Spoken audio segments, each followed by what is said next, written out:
Folk dance. Alright, hello all you crazy people out there. My name is Dragonite, and welcome back to Harvest December. The wood crackled and popped as the fires burned on. The after party was exclusive to students. Compared to the afternoon where the place was overflowing with guests, the atmosphere was much quieter, almost tame. Students gathered around the fire while music played in the background. It was time for the folk dance. The atmosphere was relaxed, not as charged as it had been during the festival in the afternoon. It was comfortable. When the music stopped, they would change partners. The dance would continue. Each time there was a partner swap, there was a positive change of the feel in the air. People whispered it was because of Mikami and her miracles. Happiness was contagious, and I found myself smiling. It was all good. It's all good, but... Congratulations, Miss Tagami. Why am I dressed this way? I looked down at the frilly dress, Mashiro's dress, that I was wearing and sighed.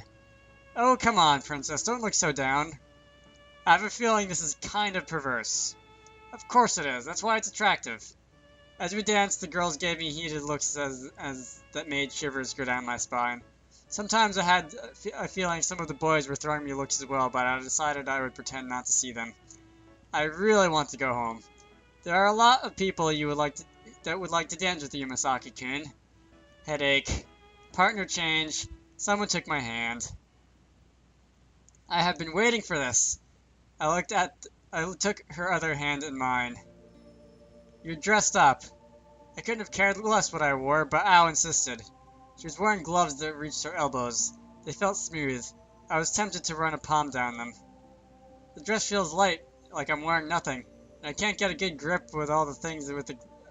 I can't get a good grip of things with these gloves on. They don't have any rubber on them. I don't think you need any rubber on those. But...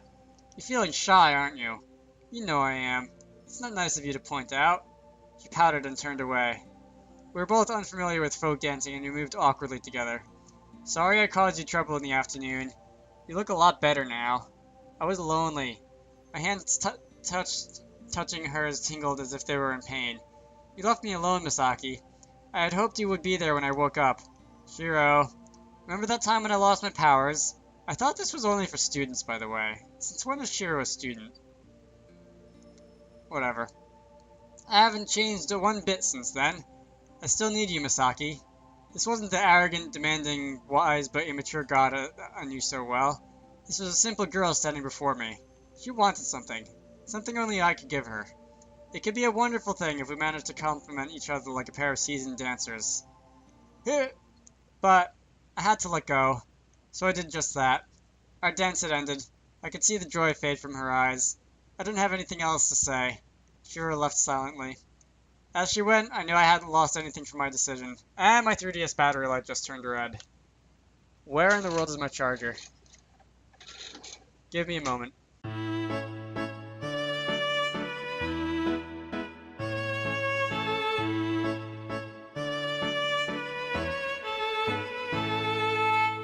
One, two, three, four, five. Alright, much better. As she went, I knew I hadn't lost anything from my decision. But still, the guilt was torturing me as I stood there, watching her go. You let her go. You rejected her. She walked farther and further away from the bonfire, and finally faded into the shadows. After that, I didn't remember who I danced with, nor the conversations I had. I knew how the song list went, since I had helped with the preparations. The last song was almost over. The after-party was coming to an end. I found my eyes searching for that certain someone. I made it in time. Again, I felt a smooth hand slide into mine. You look nice. I said I'd come in kimono, but Mizuho insisted. Ha ha ha ha ha ha. I really need to figure out how the laughs are supposed to go. Why are you laughing? It's just that I think I've had the same conversation before. I have no idea what you're talking about, Yuki grumbled, but we began our dance. I could feel myself focusing again with each second I spent with her. You're a terrible dancer, she chided as I stepped on her toes. But she was laughing, as if she didn't mind at all. You aren't such a wonderful dancer yourself, Yuki. If this were a traditional dance, no one could beat me. Also, she frowned a little. I thought men are supposed to lead in dances like these. She gave me a cheeky smile. She left me speechless. I love you. I know. She made the sudden admission. The couple besides us stopped for a moment, but curiosity soon took over their surprise. They had knowing looks as if to cheer us on somewhat teasingly.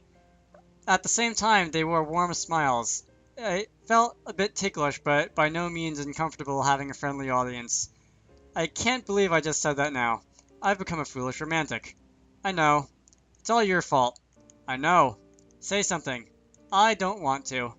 I pulled her closer before she could complain. Ellipses. Just as I thought, she held her tongue. Instead, she pressed her forehead lightly to my chest. I felt warmth ripple through me the way a drop of water sent waves through calm water. I had chosen. What was this miracle? We were just two people. I thought about it in my heart, in my mind. Did this girl that used to push me around finally win me over with her patience? If not, I didn't know why I had reason to reject Shiro. The music ended. The dance was over. The fire had burned down to embers. I like that picture. Future self, remember to make that a thumbnail or something. She stood, watching from afar as two shadows connected and mingled upon one another. Her palms hurt. Her nails dug into her skin through the material of her white dress. She began to bleed. Am I alone again? Where did she make a mistake? What did she go wrong? She didn't know. She wanted to disappear. She turned away. When she decided to run, to leave from the spot, she was swift as lightning. The life growing in her felt heavy and painful. Epilogue. Alright, so we're almost at the end. Hopefully. It was a pure chance that one of the girls noticed. She had simply looked up from the sky and felt something cold drop on her skin. Maybe she felt the cold first, which is why she looked up. Maybe it happened at the same time. She whispered in a voice so small it barely reached her own ears. But still, everyone heard her. It's snowing. Winter had come again. That's it for the epilogue? Dang. I guess that's setting the stage for parting November or whatever, because November's not technically winter, but it's definitely getting there. Alright, this has been fairly short. I want to say I started recording about 8 minutes ago? Something like that, so it's not the longest video ever, but it's the end of the chapter, so I'm going to end this off here. Yeah, my name is Dragonite, I hope you all enjoyed that. Join me in the next part for, what was it called? Parting November. And I will see you all later.